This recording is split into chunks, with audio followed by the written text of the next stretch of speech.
Halo, salam sejarah. Berjumpa kembali dengan Paniko. Pada kesempatan kali ini kita akan membicarakan mengenai pembentukan pemerintahan di awal kemerdekaan. Pembahasan ini untuk kelas 11, tentunya kelas 11 sejarah Indonesia.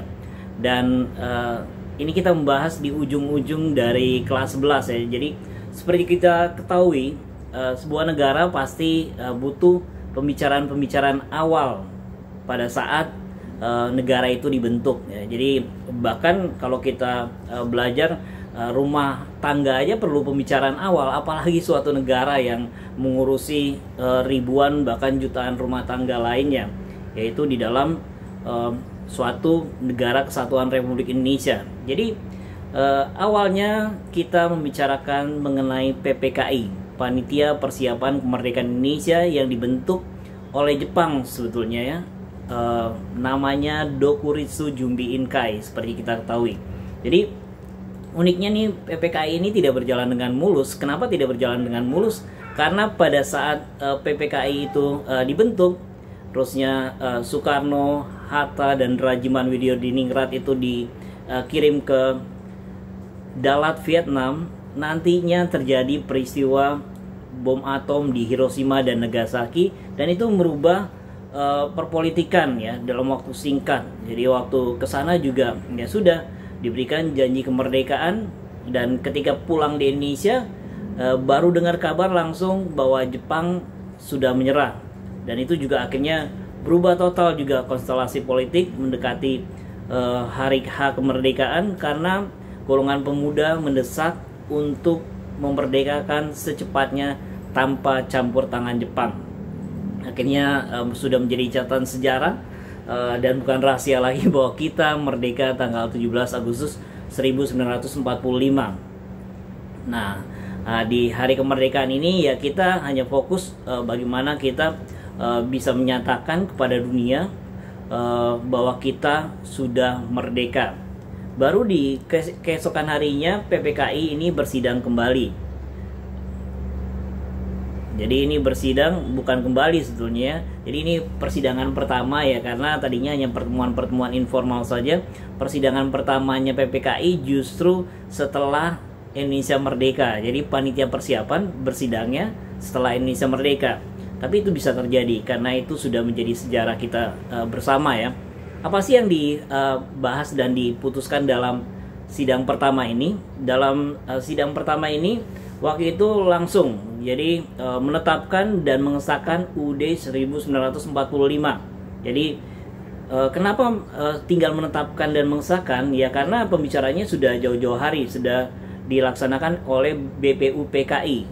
Meskipun ada perubahan-perubahan bahkan beberapa saat menjelang UUD itu disahkan ya. Jadi itu udah clear akhirnya. Terusnya juga suatu pemerintahan perlu ada pemimpinnya. Akhirnya dipilihlah presiden, yaitu Insinyur Soekarno, disertai wakilnya Dr. Andes Muhammad Hatta.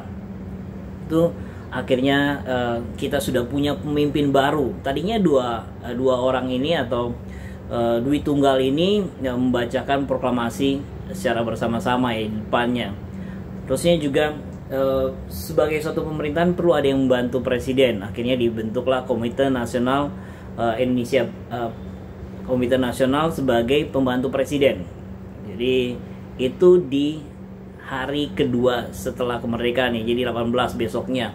Terusnya apalagi ya langsung ngebut juga nih keesokan harinya tanggal 19 Agustus 1945 dirancanglah pertemuan berikutnya untuk apa? Untuk melaksanakan penetapan berikutnya. Akhirnya di hari kedua ini ada 3 keputusan utama. Yang pertama, menetapkan 12 kementerian yang bertugas membantu presiden. Ya disinilah nanti kita dengar ada tokoh-tokoh nasional ya masuk dalam kementerian-kementerian ini untuk bagaimana kita bisa mengatur negara dengan baik, karena nanti akan dikasih job desk sesuai bidang dan kemampuannya. Berikutnya kementeriannya sudah akhirnya juga dibagi provinsi yang waktu itu awal kemerdekaan kita masih dibagi menjadi 8 provinsi, 8 wilayah.